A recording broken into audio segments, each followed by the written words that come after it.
Olá, meu nome é Valério. Meu nome é Ricardo, nós somos a turma de Eletrônica Digital, a turma 1. Nós vamos apresentar hoje o trabalho de Sistemas Digitais, EITL, cujo professor docente é Edson Pinto Santana.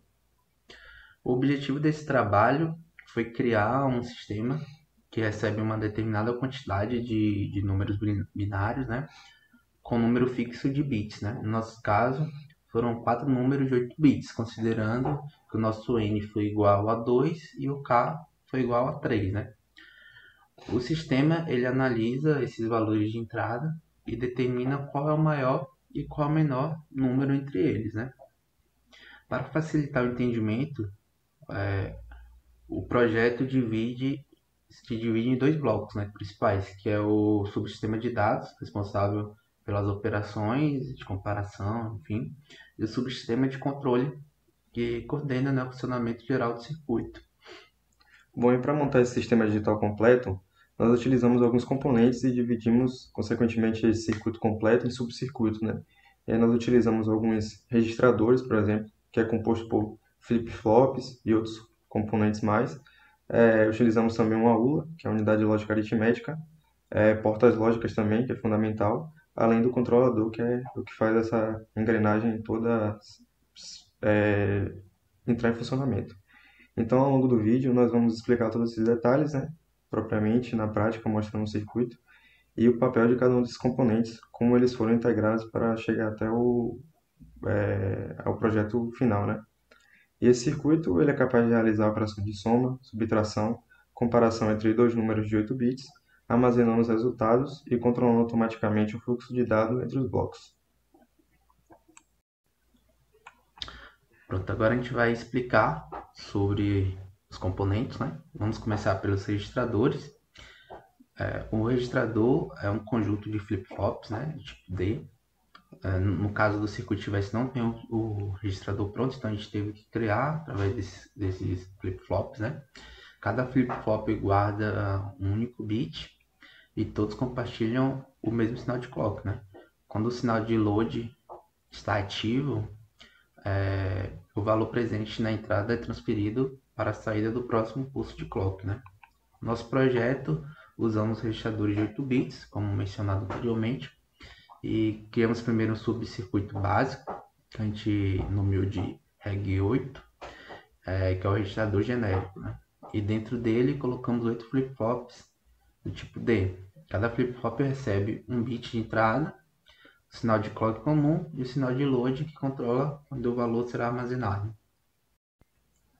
O próximo componente do circuito, a próxima etapa, que devemos explicar aqui, afunilar um pouco e destrinchar qual é a função, é a ULA, né? Que é a Unidade Lógica Aritmética. A ULA é capaz de realizar as operações matemáticas e lógica entre os dois números binários.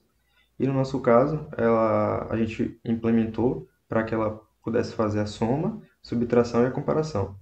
E a escolha dessa operação é feita através do sinal de controle, que chamamos de CTR.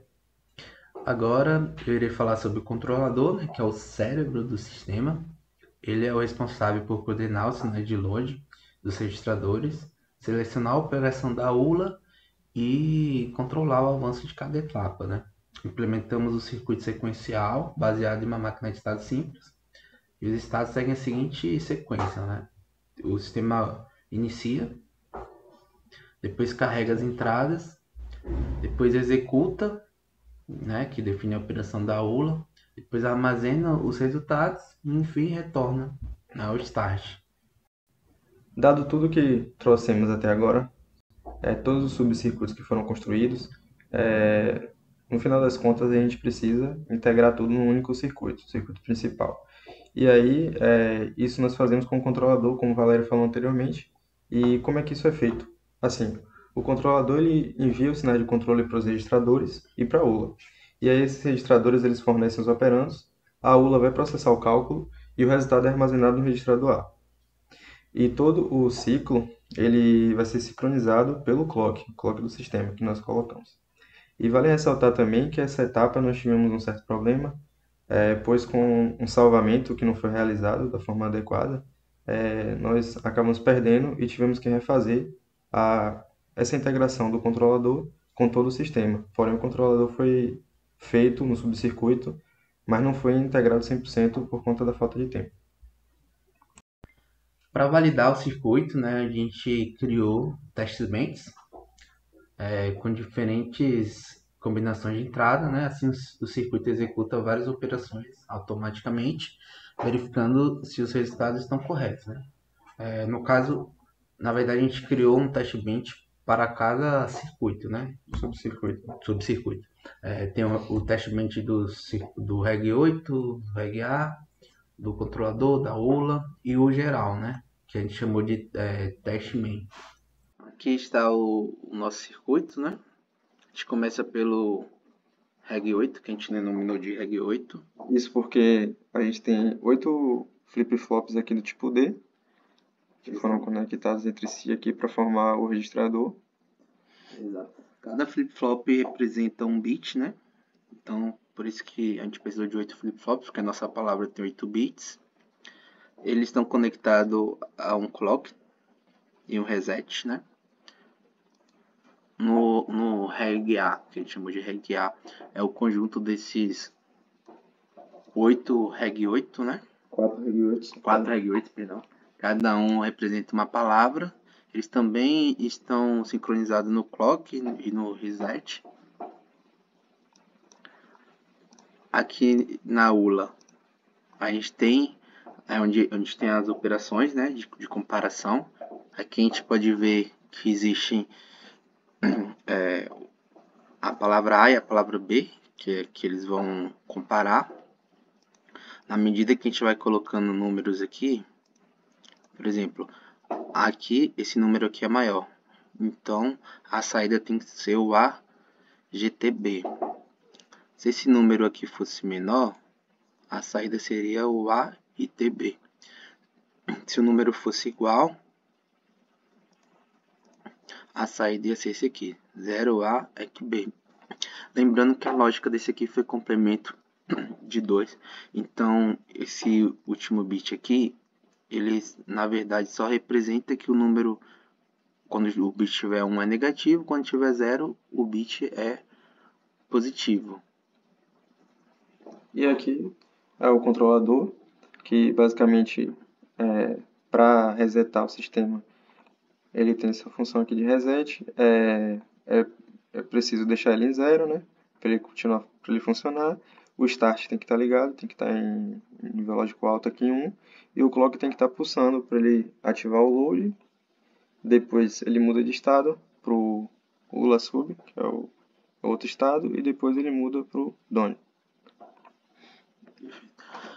Aí aqui agora é o teste que a gente fez. Como a gente teve o problema de integração do controlador que a gente falou anteriormente, a gente fez esse teste manualmente. O que acontece aqui? Tem dois números, ele compara os dois e vê qual é, quando o P estiver em 1, vê qual é o maior, né? Nesse caso, o maior aqui é o 0010110, porque esse aqui parece ser maior como na primeira vista, só que lembrando, a gente fez por complemento de 2, então isso na verdade é um número negativo. Desse lado aqui o maior foi esse, e no geral esse aqui foi maior. Quando a gente bota o P em 0, ele vai buscar o menor, que é esse aqui, que é um número negativo. E é isso, aqui tem também os testes bench, né, que a gente fez, o professor vai poder ver, como por exemplo, deixa eu ver, Reg 8, teste bench, pronto. Enfim, para cada circuito tem um teste bench.